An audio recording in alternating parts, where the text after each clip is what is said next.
galera, tudo bem? Eu sou o Jefferson e no vídeo de hoje a gente vai falar um pouquinho a respeito das músicas do álbum Portals e dos seus significados. Afinal de contas, existe um significado particular para o título Portals? Segundo Melanie, a última casa em que morei por 6 anos tinha um quarto que chamei de quarto portal. Sempre havia muita atividade do outro lado naquela sala. Parecia um ponto de entrada, uma plataforma de pouso para espíritos benevolentes virem e descansarem em sua jornada. Eu escrevi 6 das 3 músicas que estão no álbum naquela sala, mas é claro que escrevi muitas outras que não entraram no álbum também. Eu ia todos os dias e colocava oferendas aos meus ancestrais em meu altar, meditava e começava a escrever música, assim que sentia que minha antena estava aberta para receber.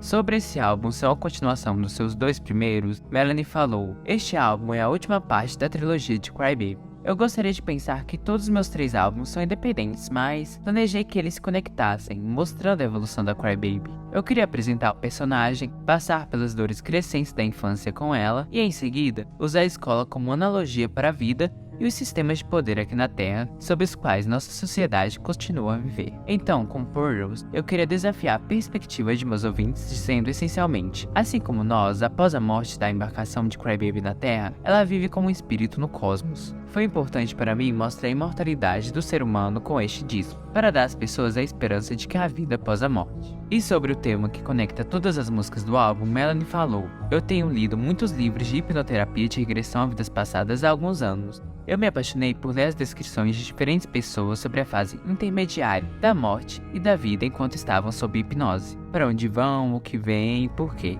Depois de ler transcrições suficientes, senti esse imenso desejo de sublinhar onde essas experiências se sobrepunham, a fim de criar uma música direta da morte ao nascimento." Death, a primeira música do álbum, é a música que introduz ele, e o tema da canção gira em torno da ideia de que mesmo que seu corpo físico morra, seu espírito e a essência continuam vivos. Este conceito é transmitido através da declaração de Lilith de que os empatas nunca morrem de verdade, e que seus espíritos são transmitidos para novos corpos. A letra da música, "Meu corpo morreu, mas ainda estou viva", enfatiza ainda mais esse tema, sugerindo que, embora a forma física de Crybaby possa ter perecido, sua alma e consciência persistem. O tema da música não é de finalidade ou desespero, mas sim de resiliência e resistência diante da mortalidade.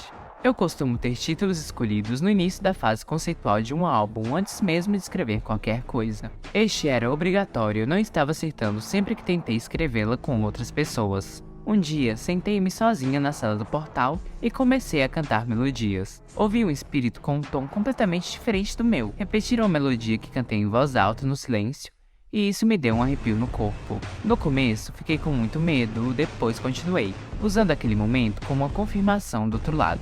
Eu estabeleci os acordes depois de horas procurando no Omnisphere por um instrumento que reverberasse minha alma. Eu adicionei um loop de bateria simples no refrão. Quando terminei de escrever a música, naquele mesmo dia, toquei para minha melhor amiga de 22 anos, que é como minha irmã. Ela acabara de passar por várias perdas em sua família. Enquanto ela ouvia nos fones de ouvido, as lágrimas rolaram. A música acabou, ela olhou para mim e disse: "É esta." Void é a segunda canção do álbum e ela é sobre autorreflexão, processar emoções, pensamentos e ações de sua vida passada. Não há ninguém além do seu crítico mais severo para julgar a si mesmo. A música também pode ser interpretada como uma metáfora para escapar da depressão e da ansiedade, e como a sociedade impõe padrões irrealistas das pessoas, aumentando ainda mais suas inseguranças. Melanie escreveu essa música usando a inspiração que ganhou depois de ler as transcrições das sessões de hipnoterapia. Esta faixa representa o segundo estágio da vida após a morte no álbum, com Death representando o primeiro. Esta é a primeira música que eu produzi inteiramente por conta própria, também na sala do portal.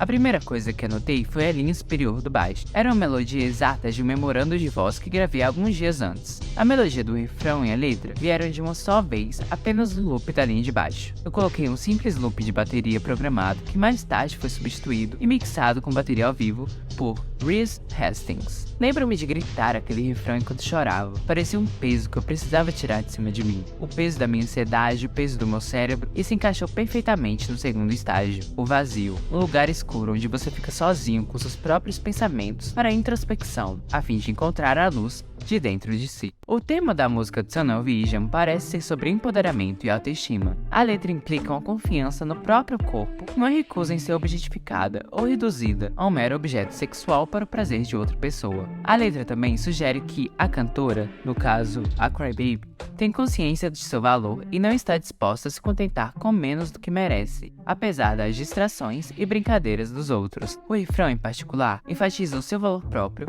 e a sua recusa em ser objetificada. A frase "mas eu sou mais do que isso" é repetida várias vezes, reforçando a ideia de que Crybaby não é apenas um objeto para o prazer de outra pessoa. Junto com Very Sorry, essa é a única música que Melanie postou um vídeo enquanto gravava as sessões, indicando sua forte afinidade por essas faixas e a sua decisão de incluí-las logo no início do desenvolvimento do álbum. Escrevi esta música enquanto estava no Havaí em fevereiro de 2021 com Kinetics e One Love. Estávamos cercados por sapos coqui cantando para nós, o som da chuva batendo no telhado e pura conexão. Eu queria fazer uma música para descrever o estágio de movimento, através de um túnel de hinos e imagens familiares, para facilitar a transição para o outro lado, enquanto também escrevi algo com múltiplos significados, com os quais as pessoas podem se relacionar de uma forma mais terrena. Essa música vazou por meio de um hack no Dropbox no mesmo ano, e levou tudo dentro de mim para não descartar. Eu não consegui reescrever uma música melhor sobre o túnel, então ela ficou. Sobre Very Sorry, Melanie revelou: houveram muitos dias em que me sentei na sala do portal querendo criar fora da minha própria perspectiva. Pedi a Jeff Levin que me enviasse o maior número possível de pastas de faixas instrumentais criadas por diferentes produtores. Depois de procurar nas pastas por um tempo, ouvi uma faixa chamada Respect Volume 1 deste produtor chamado Hoskins que me impressionou. Foi um groove de bateria contagiante sobre uma linha superior de guitarra. Eu escrevi a música muito rapidamente. Continuei dançando, sendo tomada pela energia das fadas. Parecia o palco do baile, conectando-me com minha família de alma. Um sarau animado entre mim e meus guias. A palavra sorry significa noite em francês, no entanto, também pode significar reunião ou festa. Light Shower é sobre encontrar o amor e como isso pode mudar a sua visão geral. A música descreve como Crybaby estava procurando por algo e acabou descobrindo na forma de um parceiro romântico. Ela aceita a relação como uma forma de ajudá-la a superar sua mágoa e desespero anteriores, descrevendo como uma fonte de luz e purificação. Ela agora vê um futuro melhor com seu amor e o refrão destaca o poder transformador dele. A mesma mensagem dessa música é sobre o poder de cura do amor e sobre como encontrar consolo em um relacionamento próximo e profundo. Há um lugar na vida após a morte que as pessoas sob hipnose descrevem como uma limpeza da alma ou uma chuva de luz. Um lugar onde raios de luz da cor de pedras preciosas brilham em cada centímetro de sua alma, limpando seu espírito do trauma que experimentou durante sua última vida, restaurando você a sua vibração original. Lembro-me de ter lido sobre isso sentado no telhado da minha garagem, imaginando como seria enquanto o calor do sol me atingia. Algumas semanas depois, sentei-me na banheira com meu violão e fiquei acordada a noite toda escrevendo uma canção de amor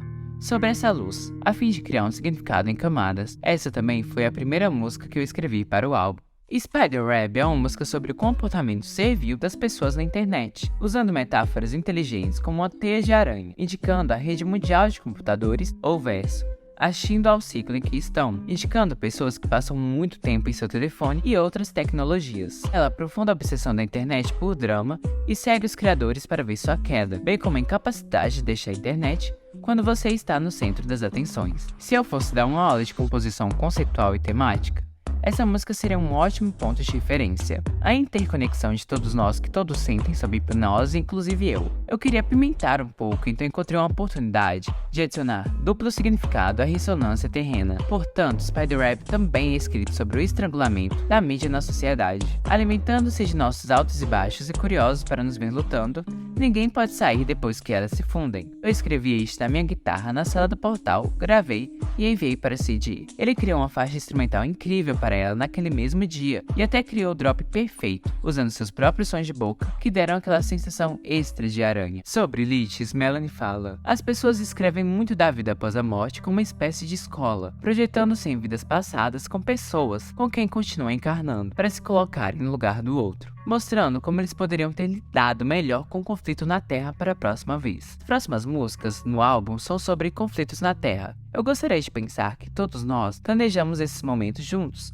antes de virmos para cá, estimulando uns aos outros a evoluir. Morando na cidade mais fria e isolada de Los Angeles, decidi escrever Lichess sobre pessoas que vivem aqui pelos motivos errados e como agem perto de pessoas sob os holofotes. Eu escrevi isso sobre uma faixa daquela pasta grande originalmente, adicionei algumas coisas extras de produção, então trouxe para CD, que então trouxe instrumentações de cordas ao vivo para puxar as cordas emocionais do coração. Battle of the Larynx é sobre defender a si mesmo e não deixar que os outros prejudiquem ou menosprezem a voz ou as palavras de alguém. Esta foi a última música que foi escrita e adicionada ao álbum. Em maio do ano passado, voltei ao Havaí para a mesma casa em que escrevi Tunnel Vision. CD veio para a última sessão de composição antes de declararmos o álbum finalizado. Peguei meu violão e escrevi a música bem rápido lá fora. Então CD adicionou camadas de magia à produção, como sempre faz. Breeze gravou baterias ao vivo para essa música mais tarde. Ele acrescentou a urgência e força nessa música, o que o assunto realmente precisava. Eu escrevi esta para ser sobre 2 estilos de conflitos diferentes. Uma pessoa que grita um monte do nada, muito alto para tentar intimidar, e a outra que pode usar calma e concisamente suas palavras e inteligência para provar seu ponto. The Contortionist. Eu nunca vou esquecer o sentimento e os sorrisos intensos que eu e CD compartilhamos enquanto criávamos essa música. Um verdadeiro momento colaborativo em que ambos sentimos o ping de nossas pequenas antenas, como um telefonema autodisparado. Muito do nosso processo envolvia criar faixas, escolher nossas favoritas, ir para o stand, criar melodias de estilo livre, juntar os melhores momentos, e então eu andava pela piscina escrevendo letras para se adequar à cadência das melodias de estilo livre. As risadas descontroladas no refrão são as tomadas exatas do meu estilo livre. Essa música de conflito é sobre se contorcer por alguém que não te aceita como você é. Eu escrevi a música Moon Cycle na sala do portal sozinha, sobre uma das faixas instrumentais naquela pasta que foi enviada para mim. Era um loop de guitarra de Pearl Lion.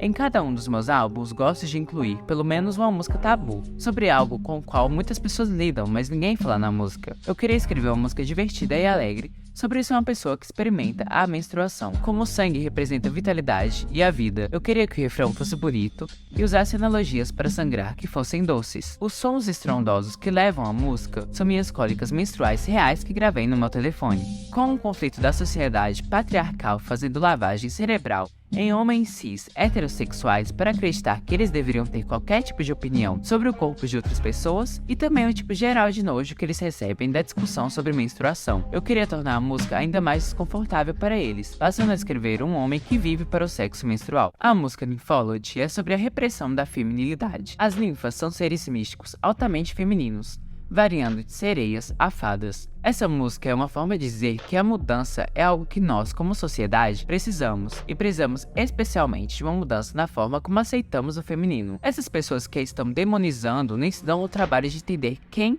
ou o que ela é, mas sim reprimi-la por seus atributos femininos e pela forma como ela está sendo tratada. Ela está tratando as pessoas que a reprimem com o mesmo desrespeito, explicando o mundo nifologia, bem como dizendo a essa pessoa a diferença entre ser feminina e ser psicologicamente quebrada. Ela aborda como a morte de mulheres muitas vezes se torna mais um espetáculo do que o fim de uma vida humana. Escrevi Nymphology com CD e Nick Long. Foi uma sessão muito divertida, fizemos um monte de vibrações diferentes e essa foi a que mais nos chamou a atenção. Eu queria que fosse mal criada e um comentário sobre a caixa, em que muitos homens colocam pessoas femininas quando nos chamam de nomes como garota maníaca dos sonhos. Ser forçada a desempenhar o papel de mãe e curadora, enquanto eles iluminam você e o chamam de louca no momento que você comunica como se sente. O interlúdio final dessa música é na verdade chamado de Amulet. Meu namorado verde estava limpando seu computador e o instrumental começou a tocar aleatoriamente e meus ouvidos se animaram. Era uma faixa que ele havia produzido anos atrás e que estava lá juntando poeira digital. Eu imediatamente escrevi sobre ela, mas escrever uma música completa para ela foi difícil. Eu amei tanto e não tinha ideia do que fazer com isso. Um dia no estúdio, eu aleatoriamente pensei, talvez Amulet possa ser um interlúdio depois de uma música e, como o destino quis, a última nota de Nymphology é a primeira nota de Amulet, uma peça de quebra-cabeça perfeita. Evil é a minha música favorita das canções de conflito. CD largou a guitarra e deu um loop. Eu andei pela piscina, escrevi a letra e a melodia em cerca de 30 minutos. Fluiu com muita facilidade e sem esforço. Acho que é porque acabei de passar por um ponto de virada mental em que finalmente consegui articular perfeitamente o que havia lidado em meu último relacionamento. Eu queria que a letra fosse a mais selvagem e a mais escrota. Toda vez que eu escrevia algo, eu dizia não é malvado o suficiente. Trata-se de lidar com um narcisista que, ironicamente, chama de má, só porque você consegue ver através dele. Passei o dia inteiro estourando meus vocais gravando. Foi definitivamente a música mais difícil de cantar. Eu sabia que queria que o álbum terminasse com o título Room. Esta foi uma das primeiras canções escritas em 2020. Tive uma sessão um dia com Homer Fudge, como parte de uma semana de sessões que tive com pessoas diferentes. Homer começou a tocar esses acordes de guitarra que eram tão bonitos que pedi a ele para tocar em loop, enquanto eu olhava para o canto da sala rapidamente escrevendo letras. Cid e eu tivemos Reese entrando e gravando bateria ao vivo cerca de 2 anos depois para completá-la. Essa música foi escrita a partir da perspectiva de entrar em uma nova vida, a sensação de nervosismo e excitação que surge quando você está prestes a esquecer tudo que sabe sobre seu verdadeiro eu como alma, a fim de permitir que sua experiência humana na Terra avance em seu progresso.